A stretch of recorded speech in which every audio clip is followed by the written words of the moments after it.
When Patton swore revenge on Nazi officers, he didn't shout. He turned to me and gave an order that erased all rules of war. My name is James Walker, Private First Class, 3rd Army, and I'm going to tell you something that I have carried in my chest for 86 years, something I have never spoken about to my wife, my children, or my priest. On December 23, 1944, 6 days after the snow at Baugnez ran red with American blood, General George S. Patton looked directly at me and gave an order so cold, so precise and so final that I understood in that moment what kind of war this actually was.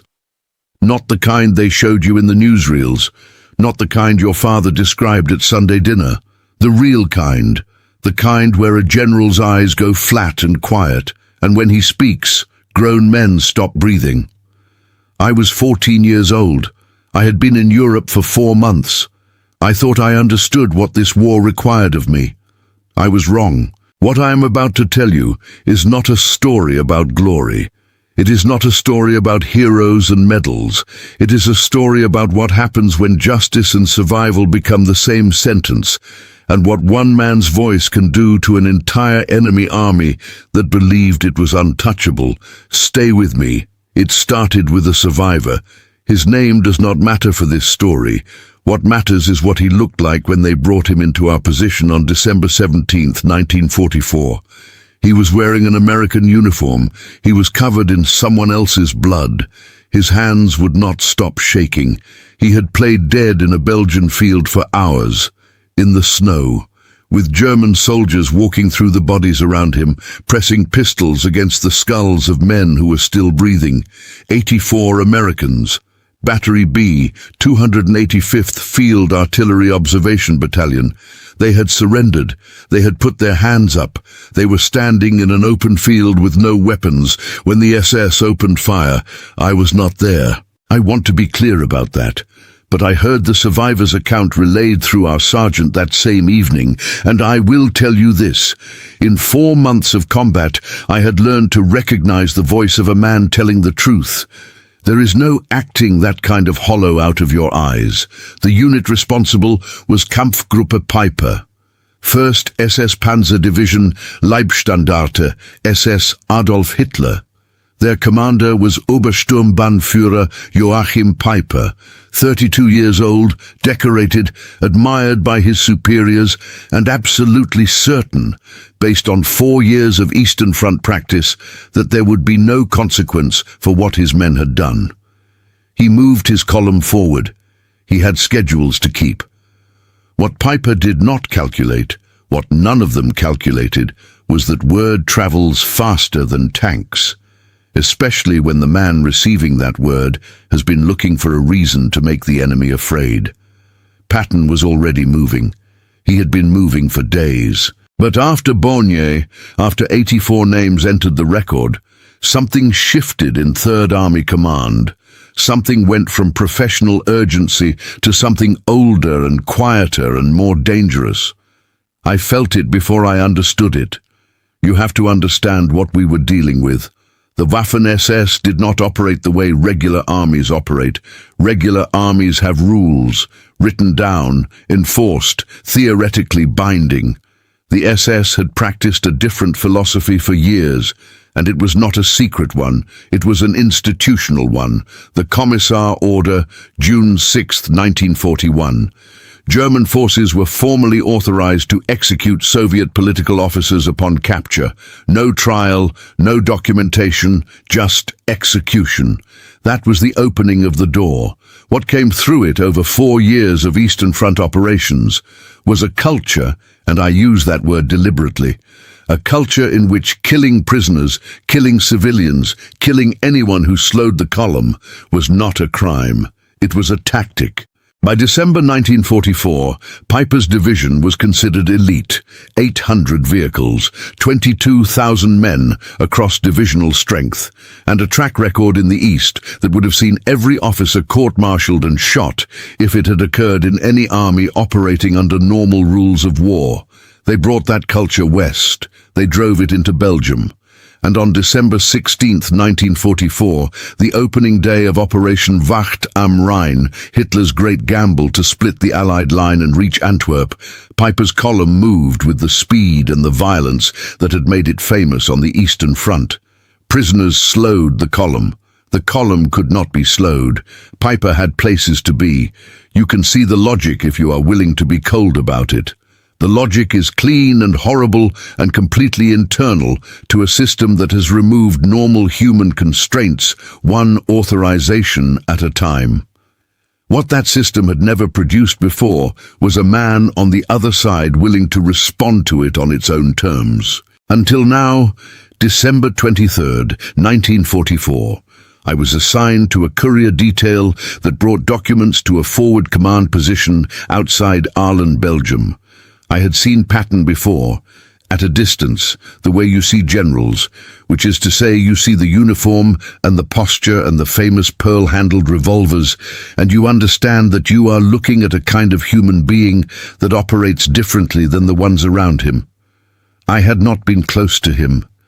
That day, I was.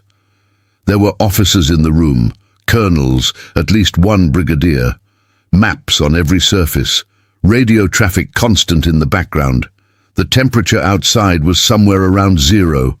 Nobody in that room felt it. I was standing near the door. A private does not speak in rooms like that. A private delivers the documents, stands straight, and becomes part of the wall.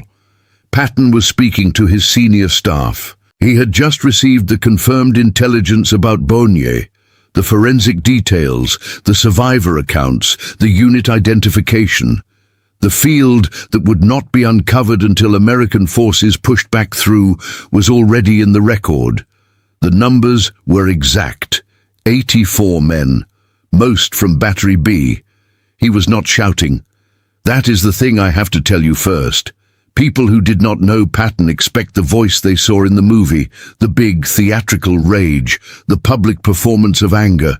That is not what I witnessed. What I witnessed was a man who had gone very still, the way water goes still right before it freezes. He looked at the map. He looked at his intelligence officer, Brigadier General Koch, who had predicted this entire offensive a week before it began, when everyone above him doubted the Germans were capable of it. He looked at the map again. Then he turned and looked at me. I do not know why. I was the only enlisted man in the room. Maybe he wanted a witness who had no rank to protect. Maybe he was simply looking for a face that was not yet wearing the armor that command responsibility builds over time. He said, and I will give you the words as best I have carried them. He said, "Walker, you remember this. Any German officer who ordered or participated in the murder of American prisoners will be shot upon capture.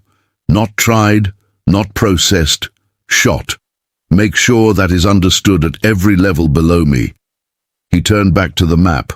The room was silent for 3 seconds. I counted them. Then the colonels began writing.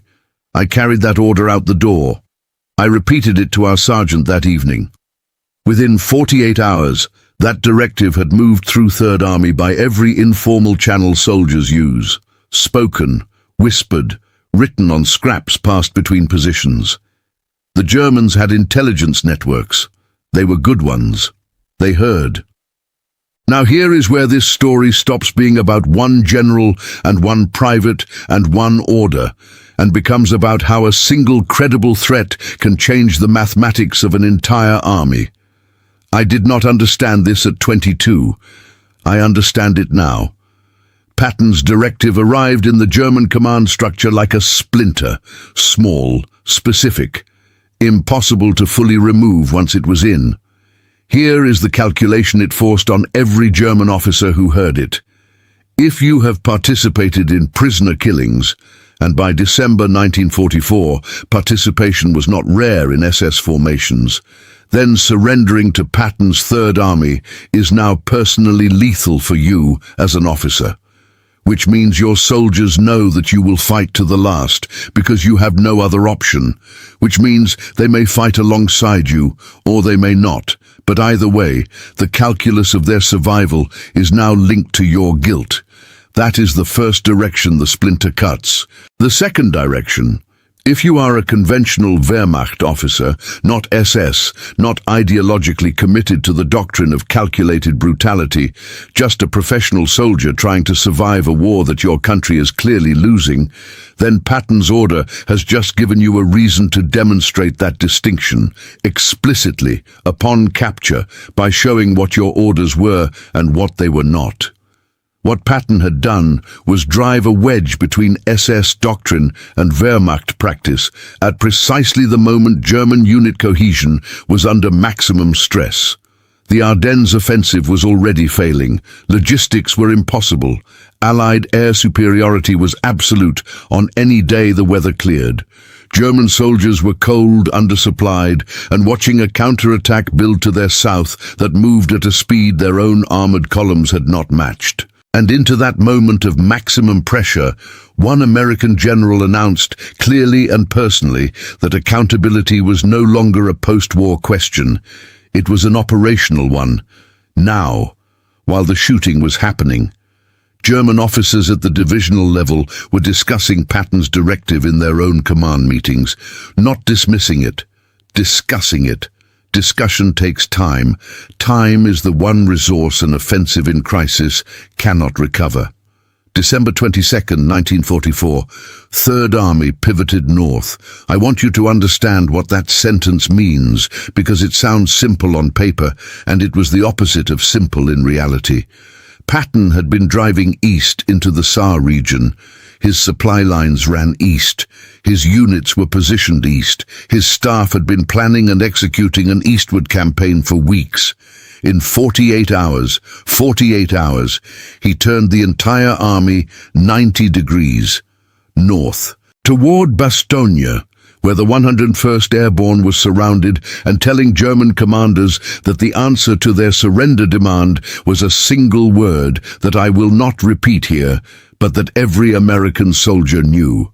Hasso von Manteuffel, the German general commanding 5th Panzer Army, submitted a formal assessment after the war in which he said he had not believed that kind of pivot was possible under American logistics and staff doctrine. He had fought the Soviets.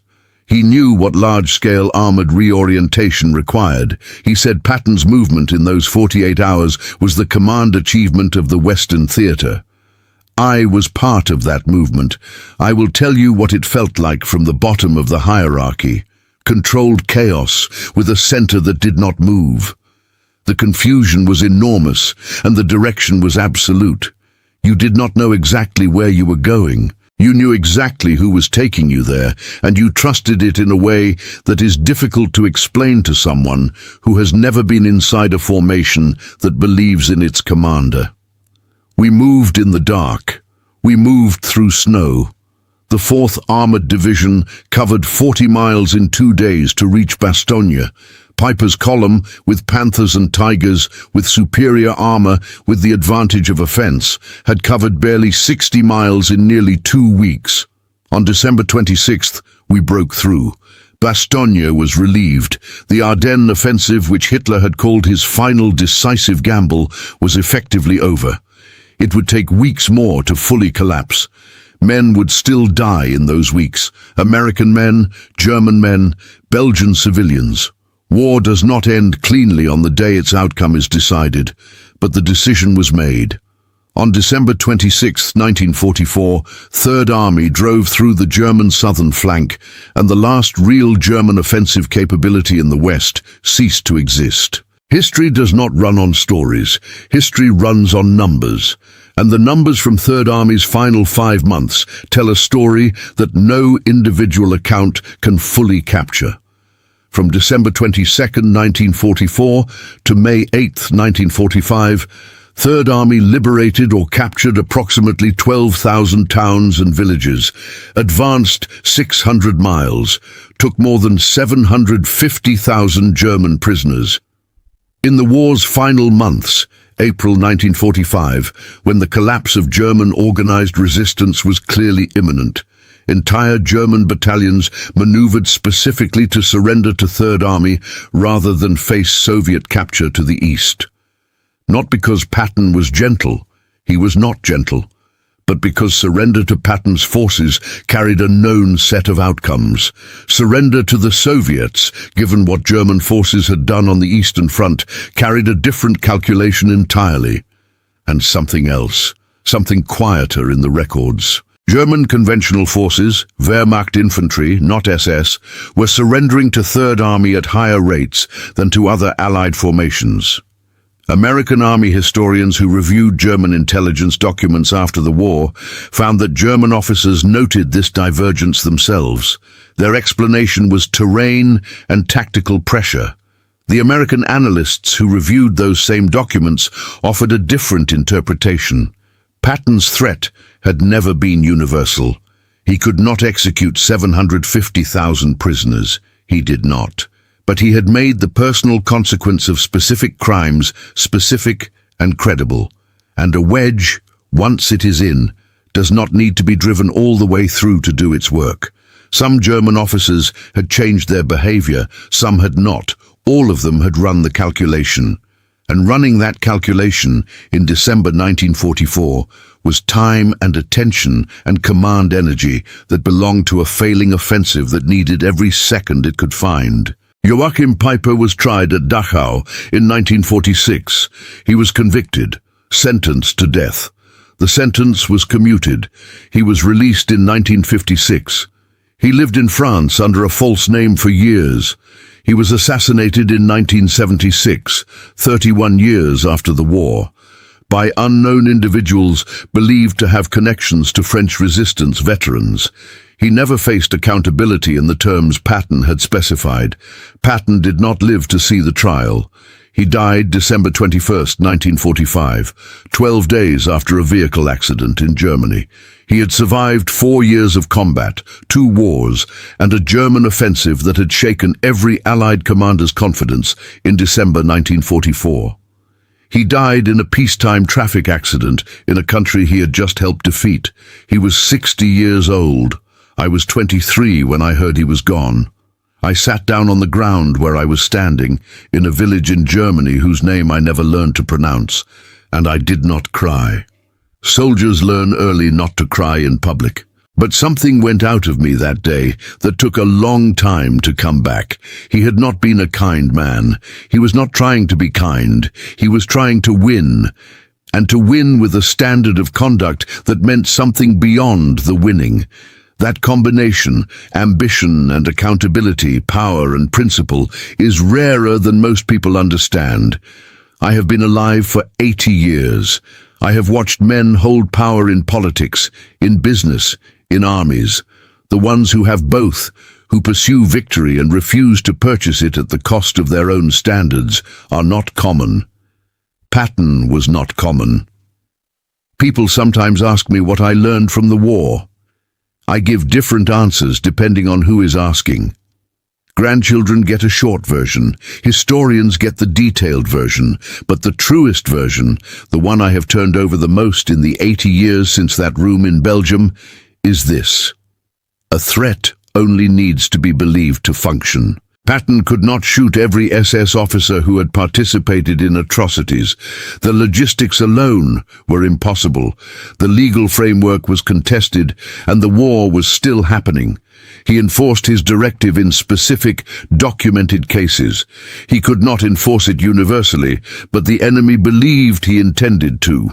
And that belief, a belief held by professional soldiers in a professional army who had spent years operating under a system that insulated them from personal consequence, changed their calculation, not completely, not immediately, not universally, but measurably, in ways that showed up in prisoner counts and surrender rates and the hours of German command attention that went to debating accountability rather than coordinating a failing offensive.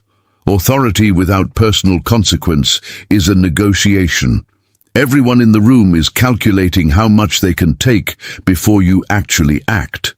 They have done it before with other leaders. They know the distance between a threat and its enforcement, and they will operate comfortably in that distance for as long as you allow them to.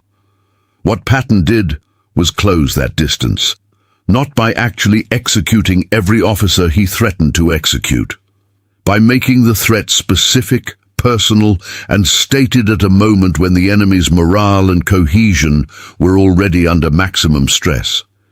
He made them believe that he meant it. He probably did mean it. That is perhaps the most important part. The men who change history are rarely the ones who threaten consequences they do not intend. They are the ones whose threats are credible because everything else about them, the pace of their advance, the clarity of their orders, the speed of their reaction to Baugnez, has already demonstrated that they are willing to do what they say. Piper had spent years in a system that told him no consequence was coming. He was largely right. He was released from prison in 1956. He lived another 20 years. But in December 1944, in the snow of the Ardennes, he ran into a man who announced clearly and personally that the insulation was gone. And even if Piper privately dismissed that announcement, even if he categorized it as American emotion, as a general's rage translated into theater, the officers around him did not dismiss it. They debated it, they calculated it, they lost hours of their irreplaceable command attention to it. And Third Army, commanded by the man who had issued that threat, covered 40 miles in 2 days in the snow and broke through to Bastogne. My name is James Walker. I am a very old man now. I have been asked many times whether Patton was a good man. I usually say that is the wrong question. The right question is whether he was an effective one, and whether the standard he held himself to, the thing that made the threat at Baugnez credible rather than theatrical, was worth holding. I think it was. I think about the field at Baugnez sometimes. 84 men, some of them my age in December 1944, some of them younger. Boys from towns in Ohio and Georgia and Colorado who signed up because their country asked them to, and who ended face down in Belgian snow because a German colonel had places to be. I think about the survivor whose hands would not stop shaking. I think about that room in Belgium and the way the temperature went still when Patton finished speaking, and the 3 seconds of silence before the colonels began writing. And I think about this. When you believe you are untouchable, you stop calculating risk. And when you stop calculating risk, you make the kind of decisions that end campaigns. Piper believed he was untouchable. Patton announced clearly and publicly that he was not. History recorded which one of them was right about December 1944. The men buried at Baugnez deserved more than what they received. But they also deserved what happened after. The pivot north, the 40 miles in 2 days, the moment the relief column broke through to Bastogne, the thousands of German officers who ran Patton's calculation in their heads and for a few hours stopped being untouchable. They got that, and I was there, and I was